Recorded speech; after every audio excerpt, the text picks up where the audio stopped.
এবাৰ গৰজি উঠিছে এগৰাকী মহিলা হয়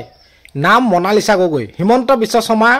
বিৰুদ্ধে গৰজি উঠিছে তেওঁ কৈছে যে দধিচিৰ দৰে অৱস্থা হ'ব হিমন্ত বিশ্ব শৰ্মাৰ কিয় ক'লে কি কাৰণে ক'লে সবিশেষ চাবলৈ হ'লে ভিডিঅ'টো আপোনালোকে চাব লাগিব ৰাজ্যত এতিয়া তুলপা লাগিছে গতিকে ভিডিঅ'টো চাওক আপোনালোকে কিন্তু এটা ৰিকুৱেষ্ট আপোনালোকে এটা লাইক আৰু চেনেলটো এটা সাবস্ক্ৰাইব কৰিবলৈ আপোনালোকে নাপাহৰিব চাওক নমস্কাৰ মই মনালিসা গগৈ অসমত বৰ্তমান উৎসৱমুখৰ পৰিৱেশ উৎসৱ মানে জুমুৰ বিনন্দিনীৰ পৰা আৰম্ভ কৰি বিনিয়োগ সন্মিলনলৈকে মুখ্যমন্ত্ৰী এইকেইদিন বিৰাট ব্যস্ত মুখ্যমন্ত্ৰীৰ ব্যস্ততাৰ অন্ত নাই দুইটা কাৰ্যসূচীতে তেওঁ প্ৰধান ভূমিকা লৈছে তেওঁ ভাবিছে যে এই বিনিয়োগ সন্মিলনৰ জৰিয়তে যথেষ্টখিনি বিনিয়োগ আনিব পাৰিব আৰু এই বিনিয়োগ সন্মিলনে তেওঁক আগন্তুক 2026 চনৰ যি বিধানসভা নিৰ্বাচন অসমত আহি আছে সেই নিৰ্বাচনত যথেষ্ট প্ৰভাৱ পৰিব আৰু বিজেপিৰ ফালে ভোটাৰসকল আকৰ্ষিত হ'ব তেওঁৰ প্ৰধান উদ্দেশ্য সেইটো দ্বিতীয় উদ্দেশ্যটো আছিল জুমুৰৰ জৰিয়তে তেওঁ ভাবিছিলে যে চাহ বাগানৰ যিসকল ভোটাৰ এই ভোটাৰসকলক তেওঁ আকৃষ্ট কৰিব পাৰিব বিজেপি দলৰ প্ৰতি আকৃষ্ট হোৱাৰ সমান্তৰালভাৱে তেওঁৰ প্ৰতিও আকৃষ্ট হ'ব আৰু তেওঁৰ প্ৰতি আকৃষ্ট হ'লে তেওঁৰ যি দাদা ব্ৰিগেডৰ সদস্যসকল তেওঁলোক লাভৱান হ'ব বুলি তেওঁৰ এটা ধাৰণা আছিল কিন্তু শেহতীয়াকৈ বিজেপিয়ে নিৰ্বাচনৰ যি প্ৰস্তুতি আৰম্ভ কৰিছে দলটোৰ ফালৰ পৰা যি প্ৰস্তুতি আৰম্ভ হৈছে সেই প্ৰস্তুতিৰ যি আয়োজন চলি আছে সেই আয়োজনক লৈ কিছু পৰিমাণে হতাশ হৈছে মুখ্যমন্ত্ৰী মহা টেনচনত পৰিছে মুখ্যমন্ত্ৰী ডক্টৰ হিমন্ত বিশ্ব শৰ্মা কাৰণ এইবাৰ তেওঁ দেখিছে যে বিজেপিৰ যি প্ৰাৰ্থিত্ব প্ৰদানৰ কাৰণে যিখিনি লোকৰ কথা ভবা হৈছে বা যিখিনি বিবেচনা কৰা হৈছে বা আৰএছএছৰ প্ৰধান মোহন ভগৱতে বিভিন্ন সমষ্টিলৈ গৈ বিভিন্ন সমষ্টিৰ নেতাৰ জৰিয়তে যিখিনি তথ্যপাতি সংগ্ৰহ কৰিছে সেই তথ্যপাতিৰ পৰা এটা কথা স্পষ্ট হৈছে যে মুখ্যমন্ত্ৰীৰ লগত যিসকল লোক ঘনিষ্ঠ বা যিসকলক তেওঁ প্ৰাৰ্থিত্ব দিম বুলি ইমান দিন ৰাখি থৈছিল এইবাৰ প্ৰথমবাৰ তেওঁলোকে প্ৰাৰ্থিত্ব পাব তেনেকুৱা লোক বহুতখিনি নাম আৰএছএছ প্ৰধান মোহন ভগৱতে ইতিমধ্যে কৰ্তন কৰাৰ দৰে তেওঁলোকৰ যি ৰেকৰ্ড সেই ৰেকৰ্ডবোৰ চোৱাৰ পাছত মোহন ভগৱতে অনুভৱ কৰিছে যে ইয়া দাদা ব্ৰিগেডৰে সদস্য আৰু দাদা ব্ৰিগেডৰ সদস্য বেছি হৈ গ'লে আচলতে অসমত বিজেপিৰ প্ৰতি যি এটা মানুহৰ অসন্তুষ্টি বৃদ্ধি পাইছে সেই অসন্তুষ্টি আৰু বৃদ্ধি পাব কাৰণ মোহন ভগৱত বা আৰএছএছ যিটো সংগঠন এই সংগঠনটো হ'ল বিজেপি ৰাজনৈতিক দলটোৰ অভিভাৱক সংগঠন সকলো ৰাজ্যতে আৰএছএছে গুৰুত্বপূৰ্ণ ভূমিকা লৈ আহিছে শেহতীয়াকৈ 2014 চনত প্ৰধানমন্ত্ৰী যেতিয়া নৰেন্দ্ৰ মোদীয়ে ক্ষমতাত অধিষ্ঠিত হ'ল সেই সময়তো আৰএছএছ এটা গুৰুত্বপূৰ্ণ ভূমিকা লৈছিল আৰু সেইবাবে লোকসভাৰ নিৰ্বাচনত যথেষ্ট ভাল ফলাফল প্ৰদৰ্শন কৰিব পাৰিছিল বিজেপিয়ে 2019 চনতো তেনেকুৱা ধৰণৰ ফলাফল প্ৰদৰ্শন কৰিব পাৰিছিল বিজেপিয়ে একমাত্ৰ আৰএছএছৰ সহায়ৰ কাৰণে কিন্তু 2024 চনৰ যি লোকসভা নিৰ্বাচন অনুষ্ঠিত হৈ গ'ল তাত আৰএছএছ প্ৰধান মোহন ভগৱতকে ধৰি আৰএছএছৰ বহুখিনি সাংগঠনিক নেতাই বিজেপিক সহযোগিতা নকৰিলে এই কাৰণে নকৰিলে কাৰণ যিটো সময়ত লোকসভা নিৰ্বাচন চলি আছিল সেইটো সময়ত বিজেপিৰ যি ৰাষ্ট্ৰীয় সভাপতি জেপি নাড্ডা তেওঁ ইণ্ডিয়ান এক্সপ্ৰেছ নামৰ এখন সংবাদপত্ৰৰ লগত হোৱা সাক্ষাৎকাৰত কৈছিল যে তেওঁলোকে এতিয়া বিজেপি দলে আৰএছএছৰ সহায় নহলেও আগবাঢ়ি যাব পাৰে বা বিভিন্ন ক্ষেত্ৰত 2019 চনৰ পিছত আৰএছএছৰ যিসকল জ্যেষ্ঠ নেতা তেওঁলোকে অনুভৱ কৰি আহিছিল যে বিজেপিৰ দ্বাৰা বা প্ৰধানমন্ত্ৰী নৰেন্দ্ৰ মোদী আৰু গৃহমন্ত্ৰী অমিত শাহৰ দ্বাৰা তেওঁলোক সদায় উপেক্ষিত হৈ আহিছে সেয়ে 2024 চনৰ যি লোকসভা নিৰ্বাচন সেই নিৰ্বাচনত তেওঁলোকে উত্তৰ প্ৰদেশত য'ত আটাইতকৈ বেছি আছিল 80খন আসন আছিল সেই তাত তেওঁলোকে সহযোগিতা প্ৰদৰ্শন নকৰিলে তাৰ ফল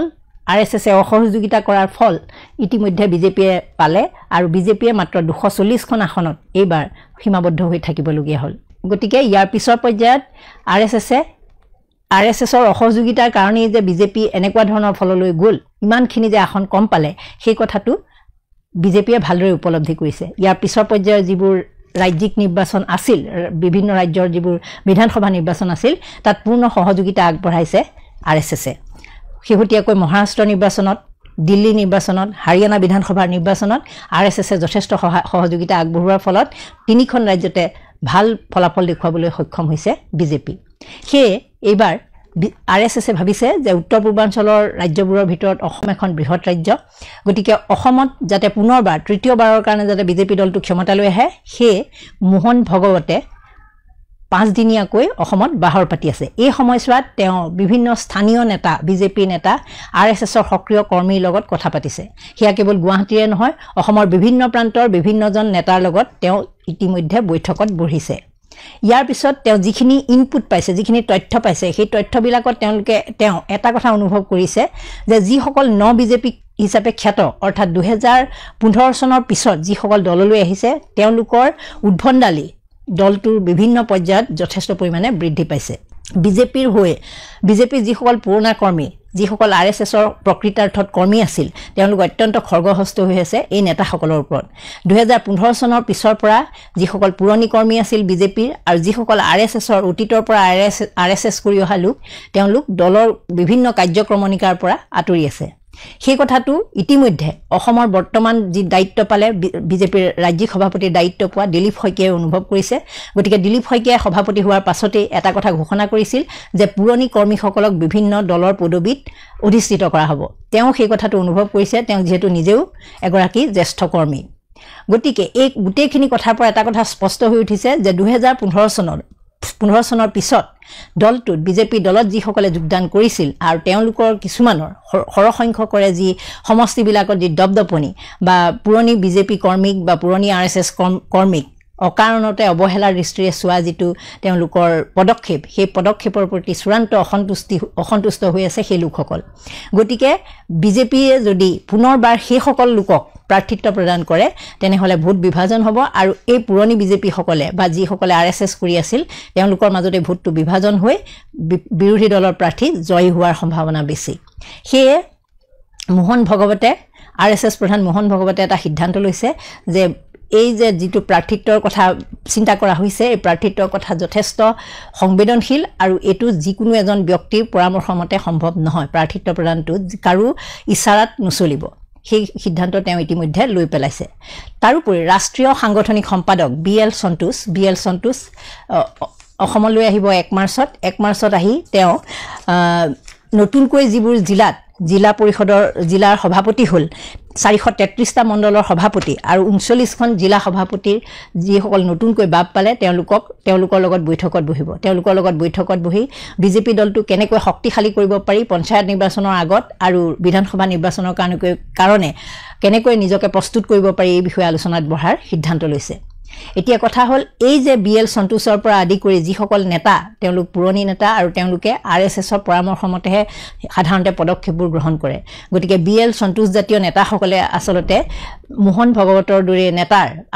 যিসকল RSSৰ মূল মুৰব্বী তেওঁলোকৰ কথা অৱমাননা নকৰে গতিকে তেওঁলোকে যি সিদ্ধান্ত ল'ব প্ৰাৰ্থিত্বৰ ক্ষেত্ৰত সেই প্ৰাৰ্থিত্বৰ ক্ষেত্ৰত সিদ্ধান্ত লওঁতে তেওঁলোকে পুৰণিক অগ্ৰাধিকাৰ দিয়া আৰু নতুন মুখক প্ৰাধান্য দিয়াটোত গুৰুত্ব আৰোপ কৰিব গতিকে এই যে পুৰণিক অগ্ৰাধিকাৰ দিয়া আৰু নতুন মুখক গুৰুত্ব দিয়া এই বিষয়টোৱে চিন্তাত পেলাইছে অসমৰ মুখ্যমন্ত্ৰী হিমন্ত বিশ্ব শৰ্মাক তাৰোপৰি মুখ্যমন্ত্ৰী আৰু এটা সমস্যাত পৰিছে সেই সমস্যাটো হ'ল শেহতীয়াকৈ তেওঁ দেখিছে যে যিবোৰ ৰাজ্যত নিৰ্বাচন অনুষ্ঠিত হৈ গৈ আছে সেই ৰাজ্যবিলাকত যি মুখ্যমন্ত্ৰী নিৰ্বাচন কৰা হৈছে যিগৰাকী মুখ্যমন্ত্ৰী পদত অধিষ্ঠিত কৰা হৈছে সেইবিলাক প্ৰায় নতুন মুখ মুখ্যমন্ত্ৰী কেন্দ্ৰিক যুঁজবাগৰত যিবিলাকৰ নাম সঘনাই উচ্চাৰিত হয় সেই মানুহবিলাকক বঞ্চিত কৰি নতুন এবাৰ প্ৰথমবাৰৰ কাৰণে বিধায়ক হোৱা লোকক প্ৰাধান্য দিছে বা যিসকল লোকৰ নাম কোনো কাৰণতে কেতিয়াও তুলাচনীত উঠা নাছিল বা চৰ্চিত হোৱা নাছিল তেনেকুৱা ধৰণৰ লোকসকলক প্ৰাধান্য দিয়া দেখা গৈছে হেয়া লাগিলে ৰাজস্থানৰ ভজনলাল শৰ্মাৰ ক্ষেত্ৰতেই হওক মধ্যপ্ৰদেশৰ মোহন যাদৱৰ ক্ষেত্ৰতেই হওক দিল্লীৰ ৰেখা গুপ্তাৰ ক্ষেত্ৰতেই হওক হিমন্ত বিশ্ব শৰ্মাই অনুভৱ কৰিছে যে যিসকল লোকক মুখ্যমন্ত্ৰী পদত অধিষ্ঠিত কৰা হৈছে তেওঁলোকৰ নেতৃত্বত সেই নিৰ্বাচনবোৰ অনুষ্ঠিত হোৱা নাছিল তেওঁলোক আছিল দলটোৰ সাইডৰ প্লেয়াৰহে তেওঁলোক মূল দলত অন্তৰ্ভুক্ত সদস্য নাছিল বা তেওঁলোকৰ নেতৃত্বত নিৰ্বাচনবোৰ অনুষ্ঠিত হোৱা নাছিল কিন্তু তেওঁলোকৰ কিছু পৰিমাণে দলটোৰ প্ৰতি বৰঙণি আছিল আৰু তেওঁলোক RSSৰ লগত যথেষ্ট ঘনিষ্ঠ সেই সূত্ৰে তেওঁলোক এই তিনিজনৰ নাম যে মই কলো এই তিনিজন আসলতে RSSৰ দৃষ্টিটো উপযুক্ত ব্যক্তি হিচাপে পৰিগণিত হৈছে আৰু সেয়ে তেওঁলোক মুখ্যমন্ত্ৰী আসনত বহিব পাৰিছে তাৰ বিপৰীতে অসমৰ মুখ্যমন্ত্ৰী হিমন্ত বিশ্ব শৰ্মা বিজেপি দলত নতুন তেওঁৰ বিৰুদ্ধে যথেষ্ট অভিযোগ আছে কংগ্ৰেছেও বিভিন্ন ধৰণৰ অভিযোগ বিভিন্ন সময়ত তুলি আহিছে দুৰ্নীতিৰ অভিযোগ আছে তাৰোপৰি বিজেপিৰে যিসকল পুৰণি কৰ্মী তেওঁলোকেও মুখ্যমন্ত্ৰী হিমন্ত বিশ্ব শৰ্মাক যেনেধৰে সমৰ্থন কৰিব লাগে তেনেধৰণৰ সমৰ্থন তেওঁলোকে কৰি অহা নাই বিভিন্ন সময়ত তেওঁৰ বিৰুদ্ধে অভিযোগ উত্থাপন কৰি আহিছে যদিও সেই অভিযোগবোৰ চৰ্চা নহয় কিন্তু তেওঁলোকে কেন্দ্ৰীয় নেতৃত্বক বিভিন্ন সময়ত জনাই আহিছে RSS মুৰব্বীক জনাই আহিছে গতিকে মুখ্যমন্ত্ৰী শৰ্মা যদিও এইকেইদিন জুমুৰ বিনন্দিনীৰ পৰা বিনিয়োগ সন্মিলনলৈকে এইবোৰ কামত ব্যস্ত হৈ আছে তথাপিতো কিন্তু তেওঁ এই কথাবোৰ নিজে প্ৰতিয়নযোগ্য কৰিব পৰা নাই বা নিজে ভাবিব পৰা নাই যে তেওঁ পুনৰবাৰ যদি বিজেপি ক্ষমতালৈ আহে তেওঁ যে পুনৰবাৰ মুখ্যমন্ত্ৰী হ'ব তাৰ কোনো নিশ্চিতি তেওঁৰ হাতত নাই ইতিমধ্যে উজনি অসমত বিজেপিয়ে যি ভেটি হেৰুৱাইছিল লোকসভা নিৰ্বাচনত যোৰহাটত পৰাজিত হোৱাৰ উপৰিও ডিব্ৰুগড়তো যথেষ্ট কম ভোটৰ ব্যৱধানত সৰ্বানন্দ সোণোৱাল জয়ী হৈছিল সেই কথাটোৱে মুখ্যমন্ত্ৰী হিমন্ত বিশ্ব শৰ্মাক যথেষ্ট চিন্তাত পেলাইছিল কাৰণ উজনি অসমৰ পৰা যদি যথেষ্ট পৰিমাণৰ আসন নাপায় তেনেহ'লে বিজেপি দল পৰাজিত হোৱাটো নিশ্চিত বিৰোধীয়ে যদি উজনি আসনবোৰ পাই যায় সেয়ে তেওঁ উজনি অসমৰ দুটা মূল জনগোষ্ঠী আহোম আৰু চাহ জনগোষ্ঠীক সন্তুষ্ট কৰাৰ কাৰণে বিভিন্ন ধৰণৰ বিগত দিনবিলাকত পদক্ষেপ লৈ আহিছে যদিও এই দুটা জনগোষ্ঠীৰ উপৰিও আৰু বাকী চাৰিটা জনগোষ্ঠীও সদায় ডিমান্ড কৰি আহিছে দাবী কৰি আহিছে যে জনজাতীয় মৰ্যাদা তেওঁলোকক লাগে সেইখিনি তেওঁৰ দিব পৰা ক্ষমতা নাই তেওঁৰ হাতত যেহেতু সেইখিনি দিব পৰাকৈ ক্ষমতা নাই কেন্দ্ৰীয় চৰকাৰ অনুমোদন লাগে গতিকে এওঁলোকক সন্তুষ্ট কৰিব পৰাকৈ তেওঁ লাচিতক বিশ্ব দৰবাৰলৈ নিয়াৰ পৰা আৰম্ভ কৰি ঝুমুৰ নৃত্যক এনেদৰে প্ৰদৰ্শন কৰি তাত বৃহৎ কাৰ্যসূচী লৈ তেওঁলোকক সন্তুষ্ট কৰাৰ চেষ্টা চলাই আহিছে তাৰোপৰি লাচিতৰ প্ৰতিমূৰ্তি প্ৰধানমন্ত্ৰী হতুৱাই তেওঁ উদ্বোধন কৰা লাচিতৰ প্ৰতিও সন্মান প্ৰদৰ্শন কৰিছে কিন্তু ইমানতো আহোম আৰু চাহ জনগোষ্ঠীৰ লোকসকলে যে তেওঁক অন্ধভাৱে সমৰ্থন আগবঢ়াব সেই কথাটো তেওঁ নিশ্চিত হ'ব পৰা নাই যিটোৱে আচলতে মুখ্যমন্ত্ৰী শৰ্মাক যথেষ্ট এইকেইদিন চিন্তান্বিত কৰি ৰাখিছে তেওঁ যদিও এইবোৰ অনুষ্ঠানৰ লগত জড়িত হৈ আছে তেওঁ মনেৰে জড়িত হ'ব পৰা নাই শাৰীৰিকভাৱে তেওঁ এইবোৰ অনুষ্ঠানৰ লগত জড়িত হৈ আছে কিন্তু মানসিকভাৱে তেওঁ নিজৰ দাদা ব্ৰিগেডৰ মানুহে প্ৰাৰ্থিত্ব নোপোৱা বা তেওঁ যিসকলক কথা দি থৈছিল তেওঁলোকে প্ৰাৰ্থিত্ব দিব নোৱাৰিলে কেনেকুৱা ধৰণৰ এটা পৰিস্থিতিৰ সৃষ্টি হ'ব এইবোৰ বিষয়ে লৈ তেওঁ আচলতে চিন্তিত হৈ আছে আপোনালোকে এই বিষয়ে মন্তব্য দিব নমস্কাৰ ধন্যবাদ